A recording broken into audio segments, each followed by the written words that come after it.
جی السلام علیکم. اچھا وہ ہمارا پہلا لیکچر تھا اس پہ آپ کے شارٹ کوشچنز وغیرہ میں نے آپ کو انفارم کر دیے تھے بیٹا جی.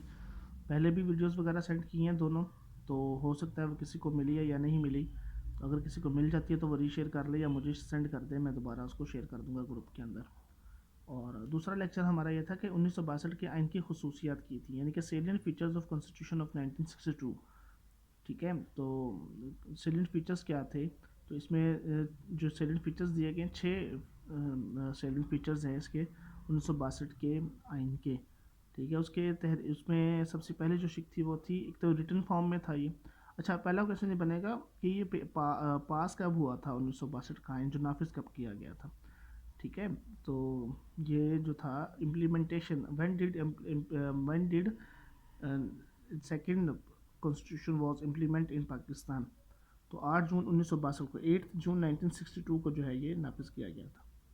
اس کی پہلی جو تھی جو اس کی شک تھی, اس میں یہ تھا کہ اس کا جو تھا خصوصیت جو تھی وہ یہ تھی کہ 1962 کا جو آئین تھا وہ تحریری تھا. تحریری کہتے ہیں جو چیز لکھی ہوئی ہوتی ہے, لکھی ہوئی کتاب کی شکل میں موجود ہوتی ہے, اس کو کہتے ہیں. اور اس کی جو دفعات تھیں, یعنی کہ دفعہ 1, دفعہ 2, دفعہ 3, تو وہ کتنی تھی؟ وہ 250 تھیں. ٹھیک ہے, اس کے بعد وہ کہتے ہیں کہ 1962 کا جو آئین ہے وہ وفاقی نوعیت کا تھا. وفاقی نوعیت سے مراد کہ وفاق اس چیز کا ذمہ دار ہے ساری چیزوں کا, اور صوبے جو ہیں صوبوں کی تمام تر ذمہ داریاں وفاق کے اختیار میں ہوں گی.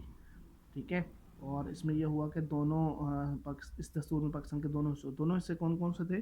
ایسٹ پاکستان اینڈ ویسٹ پاکستان, یعنی کہ جو موجودہ بنگلہ دیش ہے, ان دونوں کو برابری کی حساب سے نمائندگی دی گئی. نمائندگی سے کیا مراد ہوتی ہے؟ دونوں اس چیز کے سربراہیت میں کام کریں گے. اچھا, 1962 کے دستور کے تحت ملک میں صدارتی طرز حکومت رائج کیا گیا. صدارتی طرز حکومت سے مراد یہ ہوتا ہے کہ جو ہوتا ہے نا صدر, پریزیڈنٹ آف پاکستان جو ہوگا وہ should be the responsible of all the جو ہوتے ہیں ہمارے صوبے ہوتے ہیں, تمام صوبوں کی جو تمام ہمارے اختیارات ہوں گے وہ صدر کے پاس موجود ہوں گے. اچھا, اس کے اندر فورتھ جو شک تھی کہ اس 1962 کے دستور میں کئی اسلامی دفعات شامل کی گئیں. اسلامی دفعات میں سے مراد یہ ہے کہ اللہ تعالیٰ کی حاکمیت ہوگی, اقتدار اللہ تعالیٰ کی امانت ہوگی, اور اس کا عوام کے منتخب نمائندوں کے ذریعے استعمال ہوگا. پاکستان کا نام اسلامی جمہوریہ پاکستان ہوگا. یہ اسلامی جمہوریہ پاکستان کے متعلق میں نے آپ کو اچھے طریقے سے ڈیٹیلڈ بتایا ہوا ہے سارا. ٹھیک ہے, اللہ تعالیٰ کی امانت سے مراد یہ ہوتی ہے کہ اقتدار جو ہوتا ہے وہ اللہ تعالیٰ کا ہوتا ہے, اور اللہ تعالیٰ کی جو امانت ہے اس کو عوام کے منتخب نمائندوں کے ذریعے استعمال کیا جاتا ہے. مطلب جو قانون تو ہوگا وہ اللہ تعالیٰ کا ہی ہوگا, لیکن جو انسان ہوں گے وہ اس چیز کو امپلیمنٹ کروائیں گے. ٹھیک ہے, اس کے بعد جو ہماری ریاست کا سربراہ ہوگا بیٹا جی, وہ مسلم ہونا اس کی لازمی اس کی شرط ہوگی. تو یہ 1962 کے آئین میں اس شرط کو لاگو کیا گیا تھا.